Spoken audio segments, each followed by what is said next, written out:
Welcome to Black Fire Chronicles, where history's untold stories and deep conflicts come to life. If you're into powerful narratives, historical struggles, and the intense clashes between black and white communities, make sure to hit like and subscribe to the channel. Turn on the notification bell so you never miss an update. Ashes of Innocence, Black Fire Chronicles, the Springfield Race Riot of 1908, Springfield, Illinois, the home of Abraham Lincoln, the Great Emancipator, seemed an unlikely stage for a horrific eruption of racial violence. In 1908, however, the city became the site of a devastating race riot that exposed the deep-seated prejudices and simmering tensions beneath the veneer of progressivism. The riot, fueled by false accusations and a climate of racial animosity, resulted in the deaths of numerous black residents, the destruction of black businesses and homes, and a profound sense of betrayal that shook the conscience of the nation. The Springfield race riot served as a wake-up call, exposing the hypocrisy of American ideals and highlighting the urgent need for racial justice.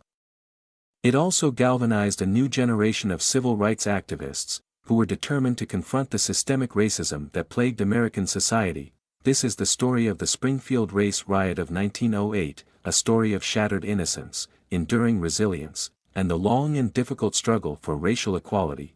Part 1, A City of Contradictions, Springfield in the early 20th century. Springfield, Illinois, in the early 20th century, was a city of stark contradictions. On the one hand, it was a place of progress, innovation, and civic pride. On the other hand, it was a city deeply divided along racial lines, where black residents faced systemic discrimination and the ever-present threat of violence. Chapter 1, The Legacy of Lincoln. Springfield was proud of its association with Abraham Lincoln. The city was home to Lincoln's tomb, his former residence, and numerous other historical sites that commemorated his life and legacy.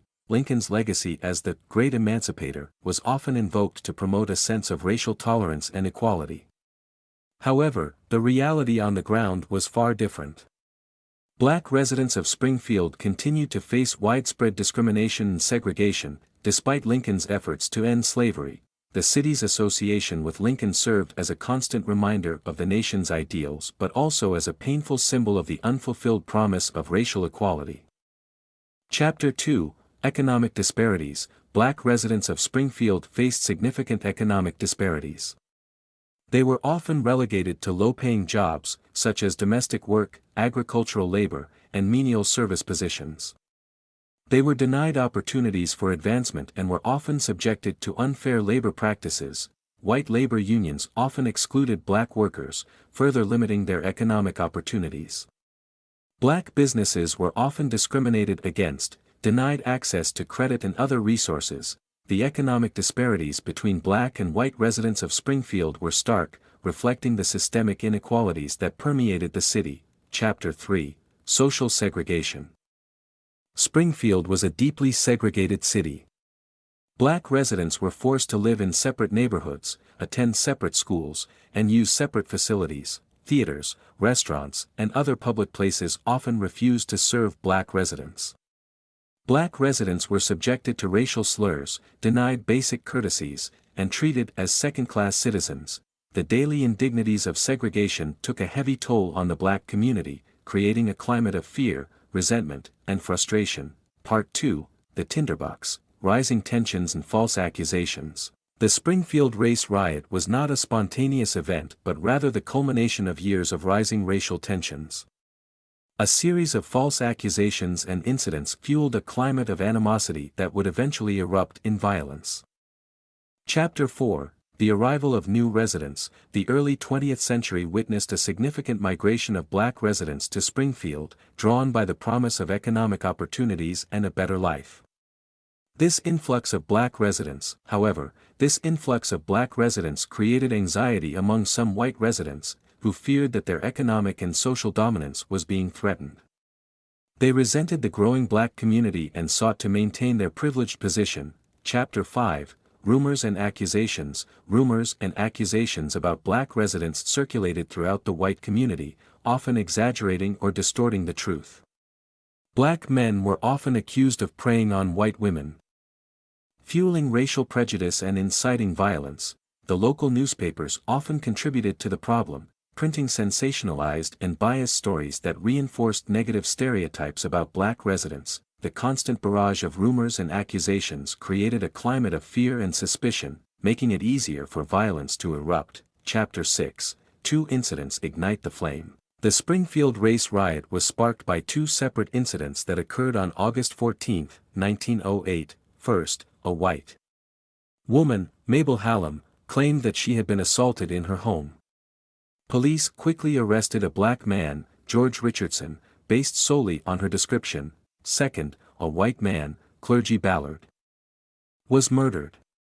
Police again quickly arrested a black man, Joe James, based on circumstantial evidence. These arrests, coupled with the existing racial tensions, ignited the flame that would engulf Springfield in violence. Part 3, The Inferno. The Springfield race riot unleashed. The arrest of George Richardson and Joe James sparked outrage among white residents, who demanded immediate justice. A mob quickly formed, determined to take the law into their own hands. Chapter 7. The Courthouse Siege. The mob first targeted the Sangamon County Courthouse, where George Richardson and Joe James were being held. The mob demanded that the sheriff hand over the prisoners, threatening to storm the courthouse if their demands were not met. The sheriff, fearing for the safety of the prisoners and the courthouse, refused to yield to the mob's demands. He barricaded the courthouse and called for reinforcements. The mob, frustrated and enraged, began to attack the courthouse, throwing rocks, smashing windows, and attempting to break down the doors. Chapter 8. Targeting the black community. When the mob failed to gain access to the courthouse, they turned their attention to the black community. They roamed the streets, targeting black businesses, homes, and individuals. Black-owned businesses were looted and burned. Black homes were vandalized and set on fire. Black residents were attacked and beaten, their lives endangered by the mob's unrestrained violence. The violence was particularly brutal and senseless. Black men were lynched, women were assaulted, and children were terrorized. Chapter 9. Flight and Terror. As the violence escalated, black residents desperately tried to escape the city. They fled into the surrounding countryside, seeking refuge from the mob's rampage. Many were not so fortunate. They were hunted down by the mob, their lives extinguished in a frenzy of racial hatred. The flight from Springfield was a harrowing experience, filled with fear, uncertainty, and the constant threat of violence. Part 4, The Aftermath, Destruction and Silence. The Springfield race riot lasted for 2 days, leaving behind a city scarred by violence and hatred. The black community had been devastated, their homes and businesses destroyed, their lives forever altered. Chapter 10, A City in Ruins. In the aftermath of the riot, Springfield resembled a war zone. Black neighborhoods were reduced to rubble, the air thick with the smell of smoke and the stench of death. The streets were littered with debris, broken glass, and the remnants of destroyed lives. The once thriving black community was now a ghost town, its residents scattered and traumatized. The physical destruction of Springfield was a stark reminder of the destructive power of racial hatred and the fragility of peace. Chapter 11. The Official Response. The official response to the Springfield race riot was inadequate and often complicit in perpetuating the injustice. While the Illinois National Guard was eventually deployed to restore order, their actions were often biased, favoring white residents and targeting black residents. Local law enforcement officials were slow to respond to the violence, often standing by and watching as the mob wreaked havoc on the black community. Some officials even participated in the violence, further eroding trust and confidence in the justice system. The investigation into the riot was perfunctory, focusing on prosecuting black residents for inciting violence while largely ignoring the actions of the white mob. Chapter 12. The Silence. In the aftermath of the riot, a wall of silence descended upon Springfield. White residents, fearing legal repercussions and social condemnation, refused to discuss the events that had taken place. Black residents, traumatized by the violence and fearful of retaliation, also remained silent. The story of the Springfield race riot was effectively erased from the history books, replaced by a sanitized version of events that minimized the violence and ignored the suffering of the black community. The residents of Springfield, both black and white, carried the trauma of the riot with them, struggling to rebuild their lives and cope with the loss of innocence. Many changed their names and moved to new locations, hoping to escape the stigma and the threat of further violence.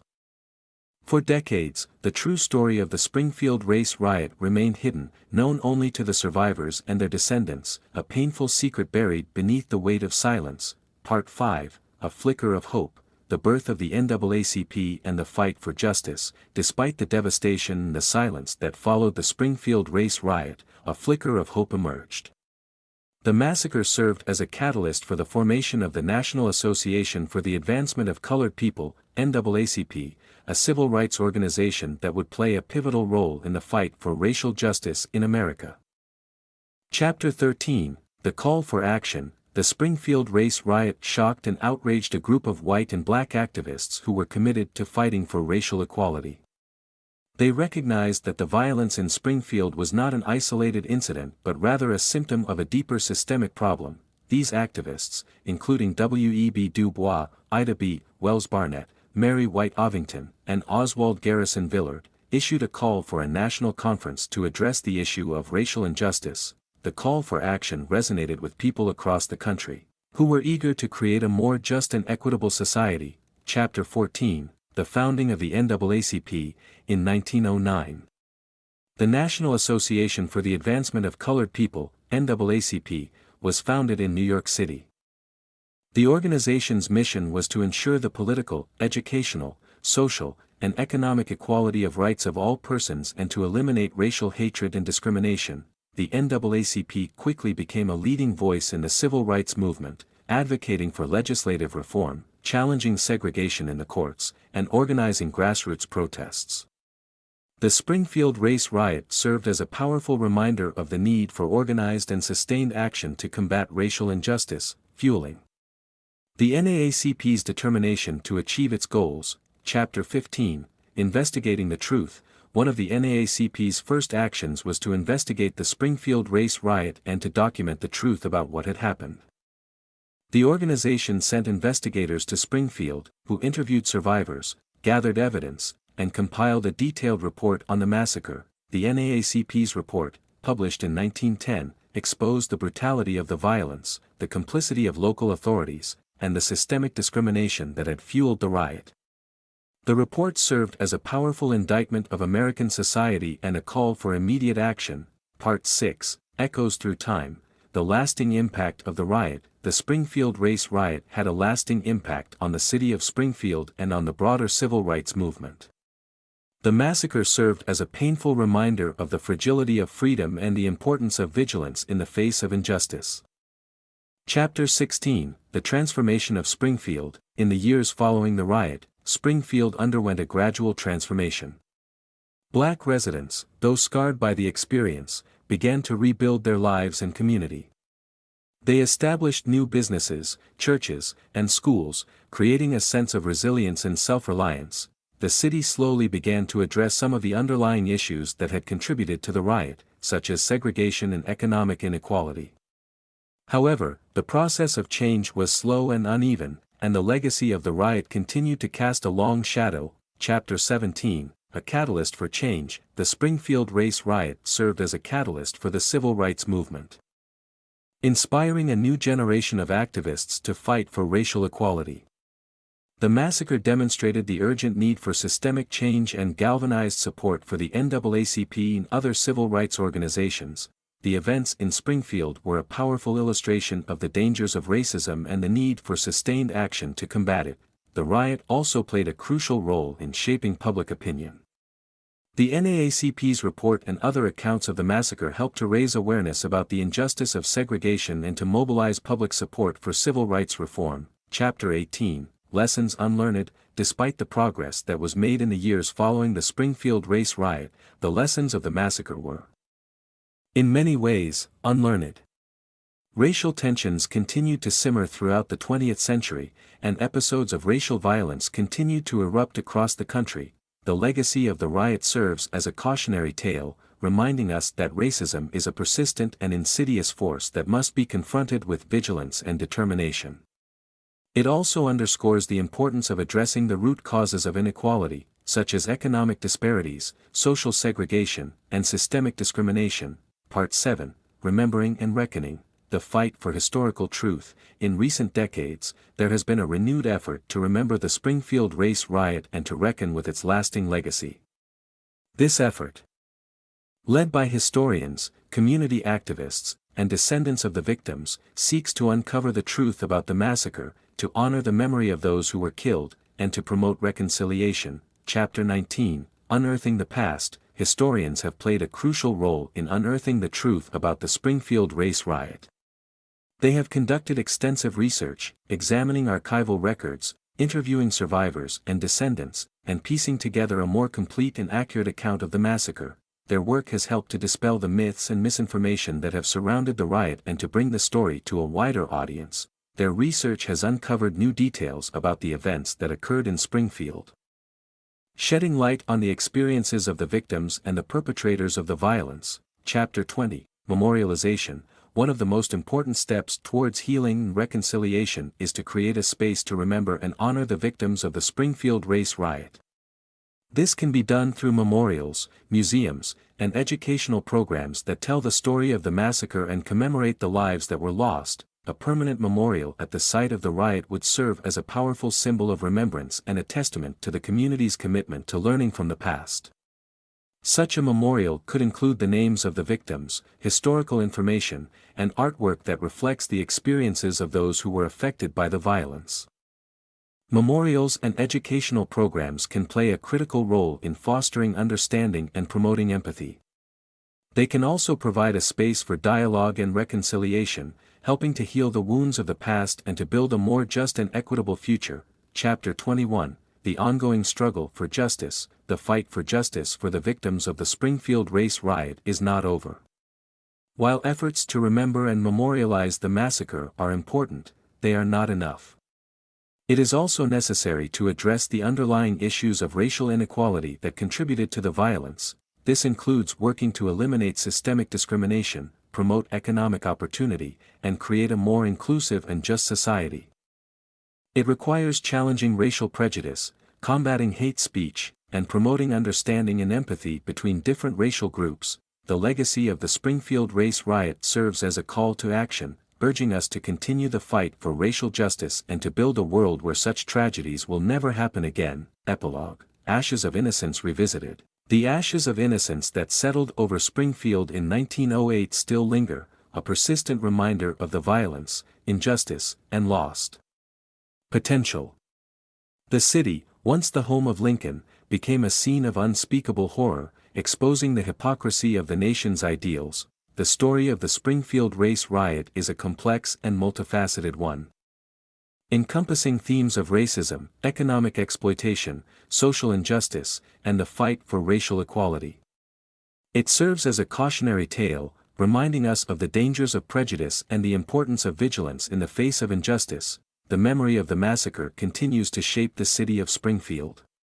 It informs ongoing efforts to promote racial reconciliation, to address systemic inequalities, and to build a more just and equitable community. The ghosts of Springfield's past whisper a chilling reminder that even in the heartland of America, the promise of equality remains unfulfilled, and the fight for justice is never truly over.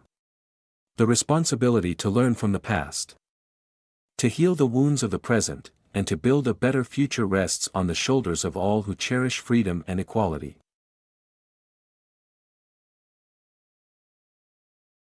Thank you for watching until the end. I hope Black Fire Chronicles has given you a deeper and more powerful perspective on history. If you enjoyed the content, don't forget to hit like, subscribe, and turn on the notification bell so you never miss the next story. See you in the next video, where history's fire keeps burning. Black Fire Chronicles, where the fire never dies.